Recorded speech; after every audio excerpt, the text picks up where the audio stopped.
Welcome to the Pocatello Business Podcast, the only Pocatello podcast focused on providing profits for Pocatello people. If you love our town and love small business, you are in the right place. We interview local legends, learn business, and have way too much fun doing it. You're listening to the Pocatello Business Podcast with your friend, host, all-around great guy, and owner of New Clean Commercial Cleaning, Spencer Ward.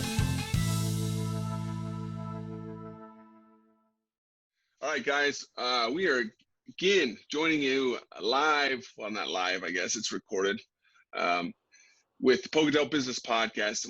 My guest today is Ericka Williams, and this gal is not a Pocatello native, but she comes from this blue collar background. She owns trucking companies. She's invested in real estate. She knows what it takes to be successful, and I thought it'd be a great opportunity to have her on the show and for you guys to learn from her experiences. But she's been a guest. She's guest starred on the Todd Capital Millionaire podcast, the 100% Finance podcast, Black Wealth Renaissance podcast, and His and Her Money. She's founder of the ClassySCL, the Success, Career, and Life. It's a community focused on personal finance and entrepreneurship for college students, recent college grads, and those wanting more from themselves in life. So, Ericka, welcome to the show. I'm happy to have you on. What's up? How you doing today? Good. So, Ericka, tell us. We always like to start off. Tell us a little bit about yourself and what's found you to the point you're at today. Well, military kid, got to live in Alaska, Alabama, Maryland, mostly North Carolina, and now I flipped a coin and got myself here to Texas. So it was either Nashville, Tennessee, or Austin, Texas, on a coin flip. Oh, nice. Mm-hmm. Well, you and I just discussed that my love of barbecue, so I would definitely stay where we are at in Texas. So it is a hot one over there, though. So. Oh yeah, I think we had our heat advisory this week. I think we were 107. Oof. Yeah, I'll stick with that. I'll stick with our Idaho. I think we're like 88 degrees today. So, and it's that dry heat. Well, cool. Well, for the rest of the audience too, you also own a successful trucking company as well. And we know there's plenty in our audience that know of trucking company owners or own a trucking company. But let's talk about first. We've off the air we talked about just some of the times the difficulty of finding and hiring good employees. Right. Can we speak a little bit about how you go about finding quality employees and hiring them so you can continue to run this successful trucking company of yours? So what I learned through data, I'm a big data person, getting the numbers to kind of make my decisions. On average in our industry, every 90 days, a driver switches companies. Now this is just the average. Some guys stay with companies for years, some stay for a week, but on average it's 90 days. So now that you know that, you need to kind of be in a perpetual cycle of hiring. And I think people have they're like, oh, I got this great driver, and then they kind of fall off, the search. So I'm big on, I use Indeed.com and I use Indeed resumes. So I can go search for resumes in my area before I even put out another, ad. But I try to keep that ad rotating here every 30 days or so when I feel like I'm going to need a driver. I've got the original 2 guys left out of, 3. I got the original 3 out of the original 12. So. Oh, wow. They're the best drivers, though. Mm-hmm. Oh, for sure. Well, I feel that pain because we're in the janitorial industry for my other company, New Clean, and our nationwide the attrition rate is 400% a year, and we're averaging we're averaging about 100% a year. So we're literally replacing our entire staff every year. But just like you said, we still have a good handful of people that have been with us for a year, 2 years, and some going on 3 years. So I understand that for sure. So. You always say? Give them safety bonus. When they don't hit anything, they don't damage anything, be like, hey, you just did another 9,000 miles. Here's a safety bonus, or you come up with something. Give people incentives. I like it. I like it. So yeah, you speak on incentives and things. Is that some of the things you do to try to keep your employees engaged and working hard? Yeah, incentives, extra day or two here or there off. If there's like one guy who wants a particular lane from Houston to Atlanta, we try to get that. We try to get that for that person, kind of keep them. There's no reason to lose a driver when it's something small. We have two drivers who wants to switch to this other truck, right? They all park at a yard and they see each other and they're like, so is that purple truck gonna be ready anytime soon? I'm like, yes, it is. Can I switch? And I'm like, yeah. Or is that yellow Volvo gonna be ready anytime soon? Yes, it is. And they switch. So it's small things. I think paying attention to people. If you realize there's some guys who rather just go to a really big company and hide behind a really big company. And then there's guys who really appreciate being around a smaller company. We're a medium to small size company. And so you pretty much can get the owner on the phone. You can get a mechanic. You can get your logistics manager on the phone. That's rare at some of these bigger places. Yeah, that's true. That's interesting.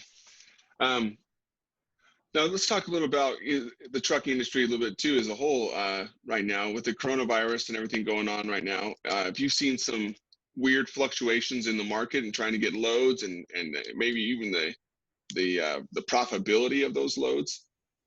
So here's a big thing I would when this whole thing was starting earlier this year, and people were like, they're giving out cheap freight. I said, nobody can force you to take freight that you do not approve. So if you're telling them it's $2.50 a mile, they will either hang up the phone, call someone else, or they'll call you back. And so we stuck to our $2.50 a mile kind of rule. We were around $2.80 when it came to flatbed. We were a little bit more than that actually, because when it came to flatbed, that the oil industry was shaking out here in Texas. They would pay like $1,600 for you to go from Houston to Midland, but you had to realize you're going to deadhead 200 miles out of Midland. So you could send. I remember this one day. It was like 27 loads of these materials the oil fields need to protect everything, like cover everything up. And every load was like $1,800 for this one-way ride from Houston to there. And I mean, I was like, y'all, this is it. The oil field, whenever they order this much stuff, they know some of these companies are going to go out of business.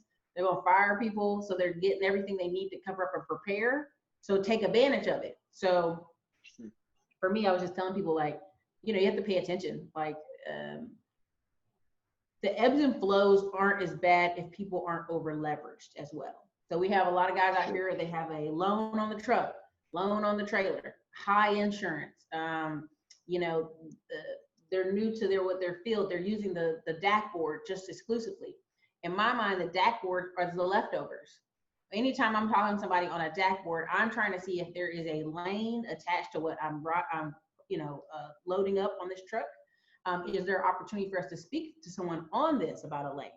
Is there more loads where this one came from? I know it sounds silly, but it's a quick question. Like, hey, is there more loads of this today?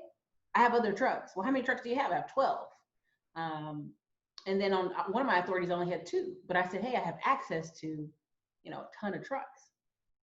So there's got to be some way for a lot of the drivers that are in companies, small companies that are complaining about things, to realize we're moving more towards a software kind of based technology, and also just mostly relationship based. I wouldn't take anything from TQL for a while because everybody was boycotting as a support. And then all of a sudden TQL called me and said, listen, we'll give you $3,000. There's no one taking our calls. And it was a very short load. It was quite funny. I was like, hey.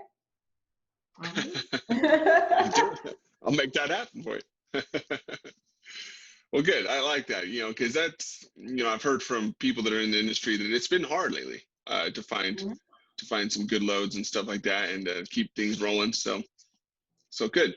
So I like what you said too about making sure you're not over leveraged too, so you can keep your business running streamlined and a healthy rate. So can you speak more about of that, and how to maybe continue in this business, because you're the type of business that when something breaks, it's not a couple $100, it's a couple $1,000. Listen. So how do you handle that kind of stuff? Well, I tell people when you have one blown tire, you're like, oh man, $1,000. I had super singles on 4 different trucks and all have blown on different days in different states. Oh my goodness. So I had, instead of that, oh, it's just $1,000, I had $4,000. So the bigger the company, the bigger your pain points are. So I tell people, you know, there's a joke this lady told me. She said, you can either be rich with 1 truck or 100 trucks. Everything in the middle is a mess. So knowing that math, and I do a whole video where I break down to everybody, like, you know, on a nice, perfect, happy scenario year, your truck, if you own your own authority, is going to give you about $70K after every single insurance and bill and you name it is paid off. That's net. You know, a lot of people love showing you the gross, but don't show you the net. And so Yeah, I want people to manage their expectations is the best part of that. I like that. And that's funny. People, I'm around people like that too. Sometimes they're just like, oh yeah, this is my gross. Great. Well, are you taking any of that home in your pocket? Yeah. Yeah, I don't care if you have $1 million company. If you're only taking, you know, 30,000 home to yourself every year, that's not really that's not a company. That's just owning your job. I've tried to go buy businesses and oh yeah, we make $1 million, and then all of a sudden you look at their P&Ls and their balance sheet and you're like, babe, you're taking home like $3,000 a month. This is crazy. Exactly. And I love diving into numbers. You know, I used to not be like that. I used to not be as focused, but now I just realized, you know, you've got to know your cost of goods sold. You've got to know your overhead so you can understand what your net is going to be, you know? And a lot of people don't understand that. You know, they don't understand that you've got to keep that focus because that can wander away and your profits can dwindle quickly. Well, I always say it's you need to know what number you need for your business to be profitable. My friend broke it down when everybody was panicking. He said, I just need $1.74. And so anytime I see a load on the dashboard for $1.40, I know I can't take it. I'd be upside down. And so when I started doing the numbers, I was like, for me, I think it was like $2.20. And so I would never take anything less than $2.50 amount. But also you just have to realize all this is relationships. This is all relationship based. You know, there's a lot of great freight out there. I think we had the Wild West of trucking. You can just do what you want, go where you want. I've talked to many owner operators who would just go to California because they wanted to, right? So they take whatever to get out there, or they want to go towards the mountains. So they would just take a load just to get out there.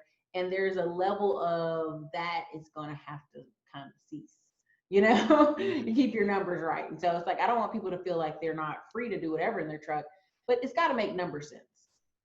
Exactly. Well, perfect.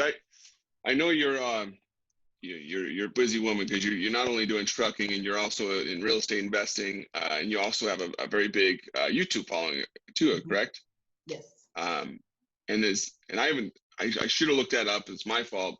Is that YouTube channel more on real estate investing, or is it more on trucking, or what are you talking on with that? The YouTube really was documenting my journey. So I'd talk about books I read, theories on some things. Okay. And then I would just be documenting how silly, like when I first got the authority, I'd call places or return phone calls. And I go, can I speak to Mr. Ericka Williams? I'm like, oh boy. Who? No. Or I'd get a call and they'd be like, oh, hello, ma'am. Can I speak to your husband? I'm like, I don't have one of those. I don't have one. Who are you looking for? Ericka Williams? I'm like, no, it's Ericka. Stop it. So the trucking industry, I would just document a lot of the silly stuff I saw, but really I would bring on guests that had investment clubs, and a lot of my YouTubers would go, hey, that's great and all, but I'd rather just invest with you. So what are you doing? And so I'd go, hey, I'm getting ready to buy these trucks. And I think I raised like $170,000 in like 7 days or 8 days, something pretty quick. And so I put that directly into 2 trucks, and I set it up the appropriate ways for people to get paid. And it's definitely been a learning lesson, I'll tell you. First year sure. we were leased on, and you know, a company took about 70 grand. By the time our accountants took the numbers, and because it's all the little small numbers, when you start paying attention, you're like, hey, wait a minute, we're getting robbed here. So, and then at that point, I switched over to an authority. I like it. Well, this is good. I need to take a quick sponsorship timeout real quick, and then we'll come back for a few extra questions, and we'll close this thing out. And hopefully we get you on the show another time, and we'll talk about some other stuff. But Pocatello Business Podcast is sponsored by Pack and Go. It's a storage container company that you come in. You can use them to move. You can help them to store your goods. They literally bring it in on a truck. Ericka knows plenty about this. They unload it. They put it right in your driveway if you want, and you load it at ground level. You don't have those slippery, inclined death ramps to go up with your priceless goods. They're there, and then they have a professional come pick it up and drive it safely and store it for you. Give them a call. You can ask for Darren, and you can call them at 208-339-2229. And if you mention the Pocatello Business Podcast and you sign up for a 3-month storage agreement, they will give you your first month for free. So that is them. So Ericka, towards the end of our podcast episode here, is there anything you would tell people just in general within their businesses as they're trying to run their business, or even bringing some investors in on their business? Maybe what are some things to look out for and things to really go for? Man, know your numbers. Know your numbers in and out. Know the 3 ways you can exit. People will trust you with millions of dollars if you are, 1, over communicate, 2, quickly apologize, 3, refund quickly, and 4, again, over communicate. Well, now I call it transparency, wow. Right? So here's the thing. Let's say I want to go buy a house. Is there 3 ways I can Airbnb it? I can rent it out. I can, rent to own. See, I'm going to get you your money back. Look at these 3 options, right? Same thing with the truck. Yep. Hey, if this truck doesn't do what I want, we'll make somebody will make payments to us to buy it from us, or we'll sell it at the auction, or we'll do this. We'll put it on a contract. We'll do various things to make these trucks make money. And so you have to show people transparency. I give people in our groups, we have trackers on the trucks. I give them to log in and they can see where the trucks go, where they don't go. They can kind of follow along, and it's quite interesting. I like that. And there's another reason I like you immediately, because I say that all the time. Know your numbers, and I cannot say that enough too, is over communicate. You cannot, and I always tell my team is never assume anything either. If you assume, you're losing. You're going to lose right away. Just don't assume that anything's going to happen. Over communicate to make sure it happens.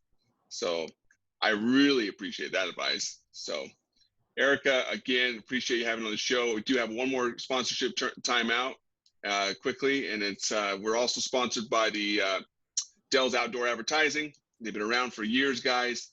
And if you want some top of mind awareness and some billboard space, these are your guys. Call Rob at 232-6886. And if you mention the Pocatello Business Podcast, you'll get your billboard installation for free, or your first month for free. So there you go, guys. Ericka, we really do appreciate having you on the show. I want you to come on the show again, because you're just fun to talk to. So is there anything I should have asked that I didn't? Man, is now the right time to get the trucking, right? That's most people are saying, oh, is now a good time to get trucking if things are low and things are at the auction? And I'm like, yeah, you can buy. There was a few weeks where you could buy trucks for $15,000. People are ready to get out of them, right? I also have friends in Impound who are saying people are just leaving the truck. Wow. But those are folks who are over leveraged. And like any bad time, you'll have good times. And there's just one thing I just want to leave you guys with. And I know, not to be a Debbie Downer, but I've got to tell you how important, when people go, well, why did you pick trucking? And I go, when I went behind the scenes, you had over 30,000 Sikh Indians in 2 years move to America and get into the trucking industry. So I was like, if immigrants are doing it, I'm going to do it, right? But also, here's these numbers that once I saw them, it just got me. So I'm going to see if I can pull it up. All right, I found it. All right, so why is trucking industry so important in America? In just 24 hours, deliver of medical supplies will cease, hospitals will run out of common items such as syringes, service stations will start to run out of fuel, driving prices up, U.S. mail delivery will stop. After 2 to 3 days, food shortages escalate, essential supplies such as water will be in high demand, ATM and banks will run out of cash, fuel will run completely out, garbage will pile up in urban areas. After a week with no trucks, right? All truck cease, right? Automobile travel will cease because you'll have no fuel. Hospitals will exhaust their oxygen supplies and unable to provide basic services to patients. Within 2 weeks or beyond, the entire nation will exhaust its clean water supply. And basically toxic waste will build up. So this is why we always talk about trucking doesn't stop. And the society we've built here in America is the best example I had is these guys striked for 8 hours on the border of Nevada, Idaho, and over there, way over there with you guys. They just stopped along the borders there, right? Yeah. For 8 hours. And so they said, all right, you guys, look, we heard your demands. Please get back in the trucks. Because they stopped for 8 hours, 3 to 5 cities on the East Coast, near Connecticut, New York, and near Massachusetts ran out of gas. Holy and smokes. Ran out of food supplies at one of the grocery stores was running low. Because we've timed it, instead of stores carrying so much supply and extra surplus, we time it in a computer system that by that time that truck gets here, we'll be running out. Yep. Right? In the name of efficiency, right? We're being more efficient. So we start just timing it automatically. So if truckers have a pallet and they sit out for 24 hours, there's a lot of stuff on the East Coast. If it was coming from West Coast, they're going to be in trouble because we have these great computer systems that time everything. And that's why they beat your legs up if your driver's late. They're like, hey, where's your driver? And you're like, he's on the way, chill out. That's interesting. That's super interesting. Mm-hmm. Well, that's cool, Ericka. I appreciate it, man. I'm seriously impressed. I'm in awe because you've done some great things. So congratulations on that. So, and again, thanks for being on the show. And yeah, we'll be reaching out because I want to have you on the show in the next 6 months as well. So if you'll have us. Yeah, for sure. Anytime. Okay. Well, appreciate it. And until next time, guys, appreciate you listening and watching, and chat with you later. Congratulations on spending a couple minutes getting just a little bit smarter, having some fun, and supporting the Pocatello business community. If you are feeling the love, make sure to subscribe, rate, and review on iTunes, Stitcher, or wherever you are.